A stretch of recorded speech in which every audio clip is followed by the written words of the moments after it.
Hey, Tom from 8 Hands here. Exhausting, that's all I could say right now is we sit in the wintertime and we say, okay, spring's coming, we got stuff to do, and all of a sudden it feels like it pops. And today you have spring in the air, but it's very overwhelming because then you're looking at all the stuff that you got to do. We had to get snap peas in the ground. They're usually around St. Patty's Day is when we're looking to do that. We had to prune all of our blackberries, get compost down around the blackberries, get all the seedlings going, get ready for lambing that's going to happen. So it's like everything at once starts to hit you really hard and really fast.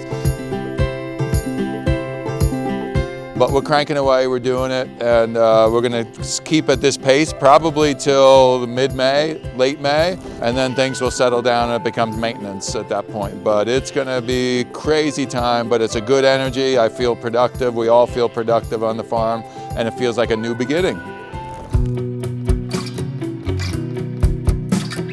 The other good thing is we have our barn cleaned out. It's a great feeling. I know Max, I asked him last night after he got home at like 8 o'clock is, how do you feel? How's the barn look? He's like, awesome. So it's just great to get all that bed pack out of there, which took us probably close to a week before getting it all out, getting it out to compost piles, and then also we're putting wood chips down this year, and then we'll put some straw over the wood chips. The wood chips will act almost like a diaper in a way and absorb and add carbon in at the same time as putting the straw on top.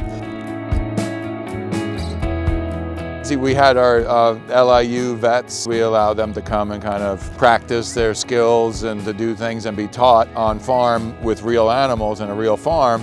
Teachers was here the other day and talked about how I love that grapple thing on the front of the skid steer. She goes, as a kid, I think she grew up in South Africa. As a kid, she said they had to do that all by hand. And it was the most difficult thing in the world. I said, I couldn't imagine doing it by hand just because the bed pack is so heavy. We're so happy to get that done, but what we're gonna do is now every year we're gonna do it. So it'll be it'll probably be half as much pain, but it will feel good every year and we'll get it done. And it's good wintertime stuff. What's up guys, Max at 8 Hands here. Today I'm spreading some wood chips it's a little muddy, it rained, so kind of helps absorb some of the mud. And then also I'm putting some here to go to kind of create less of a gap under this gate over here because we moved our ducks over here because we're trying to keep them out of the garden now that we're going to start to plant. So we're putting this here as kind of a barrier and they can stay in this section, do what they do and leave our plants alone.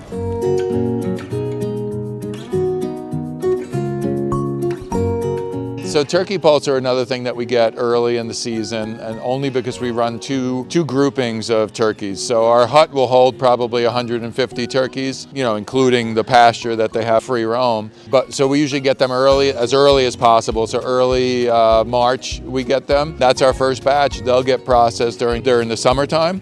And then in the meantime, we have another batch going concurrently that then is going to be done in October, November timeframe. Turkey poults are great. The key is getting them quickly in the mail. If there's any stall for like a day, they're very fragile when it comes to the cold and any kind of cold shock. This group came, they're all good, which is awesome. It hasn't always worked out like that. Or mid-June, we'll get our second grouping. Turkey poults are great. We get them out, we'll put them in a broiler hut. While once they get their full feathers, we'll put them out there. They'll enjoy their time there. Then when they're big enough, we'll have our pullets that are in the turkey hut right now out into a new coop that we need to build. They'll be out with the other chickens, then that frees up the turkey hut to basically put the turkey poults in. So it's a whole process, it's a whole big symphony where you gotta just move everything and everything's gotta be kind of in concert together at the same time. The other thing that happens is not only the maintenance on the farm when everything kind of melts and you look and you say, okay, we got to get going on stuff, is actually the beginnings of, well, whether it be lambing and you have babies, whether it be, it looks like one of our sows is ready to drop, thank goodness, and the chicks. The chicks have been coming for the last 6 weeks or at this point, probably 4 weeks, I should say. So we got turkey poults, we got broiler chicks, brooders are full. They got to start being moved outside probably Monday, Tuesday. So from the livestock side of things, it's insane as well. Chickens out in the field right now to keep them separate, and they're enjoying the pasture that's starting to grow. And then some of the sheep, and we're letting them out also just to enjoy some things before it really starts taking off and growing, and then we'll keep them back in the barn. But crazy, crazy stuff. It's an energy though that you can harness that energy and kind of use it to the benefit, getting things done on the farm versus just being overwhelmed, and that all comes with experience for sure.